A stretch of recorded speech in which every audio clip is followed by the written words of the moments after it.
Hello students, good morning. Students, पिछले lecture में हमने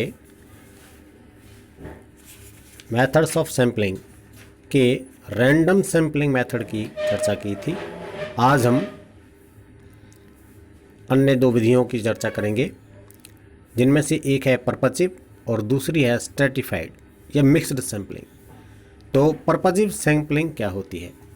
पर्पचिव sampling, in this method investigator himself makes the choice of sample items which in his opinion are best representative of the universe। इसका मतलब है कि इस method में जो इन्वेस्टिगेटर होता है वह यूनिवर्स में से उन आइटम्स को चुन लेता है जो उसकी इच्छा के अनुसार सही होते हैं, बेस्ट रिप्रेजेंटेटिव होते हैं, यानी जो उसे लगता है कि भाई ये समग्र का अच्छा प्रतिनिधित्व करने वाले यूनिट्स हैं, उन्हें वह इसमें शामिल कर लेता है और सैंपल तैयार कर लेता है। इसमें असलियत में जैसे रैंडम सैम्पलिंग में चांस फैक्टर पर छोड़ दिया जाता है आइटम्स को, इसमें चांस फैक्टर पर नहीं छोड़ा जाता बल्कि सैंपल चॉइस के अकॉर्डिंग किए जाते हैं। दूसरी बात, ये मेथड कब ज़्यादा सूटेबल है? ये मेथड उस समय ज़्यादा सूटेबल है जब कुछ ऐसी यूनिट्स हों जिनकी स्टडी करना बहुत ज़रूरी है, जो रैंडम सैम्पलिंग में शामिल हो भी सकती हैं और नहीं भी हो सकती हैं। जैसे मैं कल भी आपको एग्जांपल बता रहा था कि अगर मान के चलिए आप भारत में आयरन एंड स्टील इंडस्ट्री का स्टडी करना चाहते हैं और उसमें से Tata iron and steel company रह जाए तो ये फिर अधूरा अध्ययन रह जाएगा। इसलिए पर्पचिव सैम्पलिंग में ऐसी सभी यूनिट्स को शामिल कर लिया जाता है। तो ये जो सैम्पलिंग मेथड है ये उस समय ज़्यादा सूटेबल है जब हमें कुछ यूनिट्स को शामिल करना ज़रूरी होता है स्टडी के अंदर। तो इसमें क्या होता है, मैं आपको फिर एक बार रिमाइंड करवा देता हूँ कि पर्पचिव सैम्पलिंग में डाटा में से इन्वेस्टिगेटर उन आइटम्स को सैंपल के रूप में लेता है जो उसकी इच्छा के अनुसार रिप्रेजेंटेटिव होते हैं, प्रतिनिधित्व करने वाले होते हैं, उन्हें चुनता है। यानी इसको हम सविचार प्रतिदर्श भी कहते हैं। अब इसमें कुछ मेरिट्स और डीमेरिट्स भी पाए जाते हैं। इसमें मेरिट्स है, पहला है फ्लेक्सिबल। इसका गुण है फ्लेक्सिबिलिटी इसमें पाई जाती है। मतलब क्या है कहने का कि इसमें उन सब यूनिट्स को, आइटम्स को शामिल किया जाता है जिसको सैंपल में शामिल करना बहुत ज़रूरी है या जो स्पेशल सिग्निफिकेंस के आइटम्स हैं। दूसरा, ये सिंपल टेक्निक है, यानी इसमें सिंपल टेक्निक है, बड़ी आसानी से इसमें किसी भी यूनिट को शामिल करके हम अपनी स्टडी को आगे बढ़ा सकते हैं। अब इसके कुछ डीमेरिट्स भी हैं। डीमेरिट्स कौन कौन से हैं? पहला डीमेरिट इसका पर्सनल बायस। पर्सनल बायस व्यक्तिगत पक्षपात, यानी जब वो सिलेक्ट कर रहा है यूनिट्स को, तो यूनिट्स को सिलेक्ट करने के साथ साथ ये तो ज़रूरी है कि कुछ स्पेशल सिग्निफिकेंस वाली आइटम्स होते हैं उनको ज़रूर शामिल करना ज़रूरी होता है। लेकिन इन्वेस्टिगेटर उन आइटम्स को सिलेक्ट करते समय पर्सनल बायस यानी व्यक्तिगत पक्षपात दर्शा सकता है और व्यक्तिगत पक्षपात के अनुसार उन यूनिट्स को भी शामिल कर सकता है जो यूनिवर्स का रिप्रेजेंटेशन नहीं करती हैं। तो इसमें पर्सनल बायस पाया जाता है। उसके बाद आता है लैक ऑफ रिलायबिलिटी, क्योंकि इसमें अगर पॉसिबिलिटी है पर्सनल बायस की और अगर पर्सनल बायसनेस पाई जाती है तो सिंपल सी बात है, इसके जो रिजल्ट्स होंगे वो डाउटफुल होंगे और रिलायबल नहीं होंगे। तो स्टूडेंट्स, ये थी पर्पचिव या डेलिब्रेट सैम्पलिंग। और उसके बाद अगली जो विधि है वो है स्ट्रैटिफाइड और मिक्स सैम्पलिंग। इसे हम सतृत या मिश्रित प्रतिदर्श विधि कहते हैं। इस मेथड में क्या होता है? इस मेथड में in this method population is divided into two strata having different characteristics and some of the items are selected from each strata so that the entire population gets represented। in fact ये method उस समय ज़्यादा suitable होता है जब different characteristics के different groups population में उपलब्ध हों।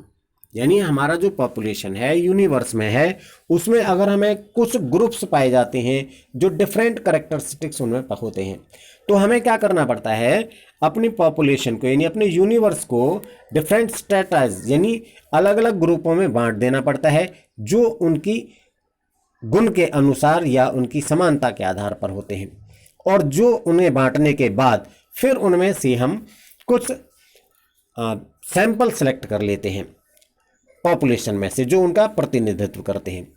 अब इसमें आप एक एग्जांपल लेके इसको आप समझ सकते हैं। जैसे सपोज करके चलिए आपके पास +1 में 50 स्टूडेंट्स हैं, उनमें से 30 स्टूडेंट्स ने मैथमेटिक्स पढ़ा, 20 स्टूडेंट्स ने होम साइंस पढ़ी 10वीं क्लास में, अब वो 11वीं में आ गए। अब आपको उनकी स्टडी करनी है, तो आपको उनको 2 स्ट्रेटाज में बांटना पड़ेगा। 2 स्ट्रेटा में बांटने के लिए एक में 30 स्टूडेंट आ जाएंगे जिन्होंने मैथमेटिक्स पढ़ा था, दूसरे में 20 स्टूडेंट आ जाएंगे जिन्होंने होम साइंस पढ़ी थी। अब इन दोनों स्ट्रेटा में से आप प्रोपोर्शनली या अनप्रोपोर्शनली, अनुपात के आधार पर या बिना अनुपात के आधार पर अपना सैंपल ले सकते हैं। जैसे प्रोपोर्शनली लेंगे तो जैसे सपोज करके चलिए 50 स्टूडेंट में से आपको 5 स्टूडेंट लेने हैं सहज सैंपल, तो आप क्या करेंगे 30 में से 3 ले लेंगे और 20 में से 2 ले लेंगे, तो आपके 5 स्टूडेंट हो जाएंगे। और ये ज़रूरी नहीं है, आप इसको अनप्रोपोर्शनली भी ले सकते हैं। हो सकता है आप 30 वाले में से 4 ले लें और 20 वाले में से 1 ही लें। तो ये इस बात पर डिपेंड करता है कि इंक्वायरी की नेचर कैसी है और जो इन्वेस्टिगेटर है उसकी विजडम क्या है। तो आप जो सैंपल ले रहे हैं वो किस तरह का ले रहे हैं वो इस बात पर डिपेंड करता है। अब इसको मिक्स्ड टेक्निक या मिक्स्ड सैंपलिंग भी कहते हैं, क्योंकि इसमें दोनों सैंपलिंग शामिल हैं। कौन कौन सी? पर्पजिव भी और रैंडम सैंपलिंग भी। पर्पजिव कब है? जब हम इसको क्लासीफाई करते हैं डिफरेंट ग्रुप्स में, तो ये पर्पजिव होती है। और जब उस क्लासीफाई करने के बाद जब उसमें से हम आइटम सेलेक्ट करते हैं रैंडमली, तो ये रैंडम सैंपलिंग हो जाती है। तो इसमें दोनों विधियों का मिक्सचर पाया जाता है, इसलिए इसे मिक्स टेक्निक या मिक्स सैंपलिंग भी कहते हैं। इसमें भी कुछ मेरिट्स और डीमेरिट्स पाए जाते हैं। जैसे मेरिट्स क्या है? कवरेज ऑफ डाइवर्सिटी, यानी जब हमारे पास जो यूनिवर्स है या हम जो हमारा पॉपुलेशन है उसमें डाइवर्स करेक्टरिस्टिक्स की यूनिट्स हों, आइटम्स हों, यानी जिनमें भिन्न भिन्न गुण हैं, अलग अलग गुण हैं, तो उन गुणों को कवर करने के लिए ये मेथड ज़्यादा बढ़िया है। इसी मेथड से हम उसको कवर करके सॉल्व कर सकते हैं और उसकी स्टडी कर सकते हैं। दूसरा है कंपैरेटिव एनालिसिस। इस मेथड के आधार पर जो हमारा पॉपुलेशन है उससे कंपैरेटिव एनालिसिस संभव हो जाता है। जैसे अभी मैं आपको एग्जांपल बता रहा था, 50 स्टूडेंट में से 30 ने होम साइंस पढ़ी, 30 ने मैथमेटिक्स पढ़ा और 20 ने होम साइंस पढ़ी, तो अब उनका कंपैरेटिव एनालिसिस हम कर सकते हैं, होम साइंस वालों का और मैथमेटिक्स वालों का। इसके अलावा रिलायबिलिटी, वो कह रहा है, इसमें कहा है कि मेथड जो है ये रिलायबल और मीनिंगफुल रिजल्ट्स देता है। क्यों देता है? क्योंकि यहाँ जो सैंपल जो बनता है वो डाइवर्सिटी क्या यानी जो अलग अलग डिफरेंट क्लासीफाई करने का जो हमारे आइटम्स हैं उन्हें अलग अलग ग्रुपों में हमने क्लासीफाई कर लिया है और उनमें से हम सैंपल तैयार करते हैं जो बेस्ट रिप्रेजेंटेटिव होते हैं। इसलिए हमारे जो रिजल्ट्स होते हैं वो मीनिंगफुल होते हैं और रिलायबल भी होते हैं। बट इनमें कुछ डीमेरिट्स भी पाए जाते हैं। पहला है लिमिटेड स्कोप्स, यानी लिमिटेड स्कोप का मतलब क्या है? लिमिटेड स्कोप का मतलब है हम ये मेथड उसी समय अप्लाई कर सकते हैं कब? जब हमें पॉपुलेशन के डाइवर्स करैक्टरिस्टिक्स के बारे में जानकारी हो, यानी जो पॉपुलेशन हमारी है उसमें कौन कौन से करैक्टरिस्टिक्स हैं, कितने प्रकार के ग्रुप उसमें बनाए जा सकते हैं, ये नॉलेज अगर हम है तो हम इसे लागू कर सकते हैं, अन्यथा नहीं कर सकते हैं। दूसरा है डिफ़िकल्ट टू मेक स्ट्रेटा। बहुत बड़ी बात है ये कि स्ट्रेटा बनाना बड़ा कठिन काम है, ग्रुपिंग करना बहुत कठिन काम है। अगर मान के चलिए हमारे पॉपुलेशन का साइज पहले ही बहुत छोटा है तो उसको और छोटे छोटे ग्रुपों में बांटना बहुत कठिन है। तो ये इसमें एक बहुत ये भी समस्या आती है कि जो हमारा पॉपुलेशन होता है उसको स्मॉलर स्ट्रेटाज में बांटना कठिन होता है। इसके अलावा इसमें एक और है बायस्ड, पक्षपात की संभावना।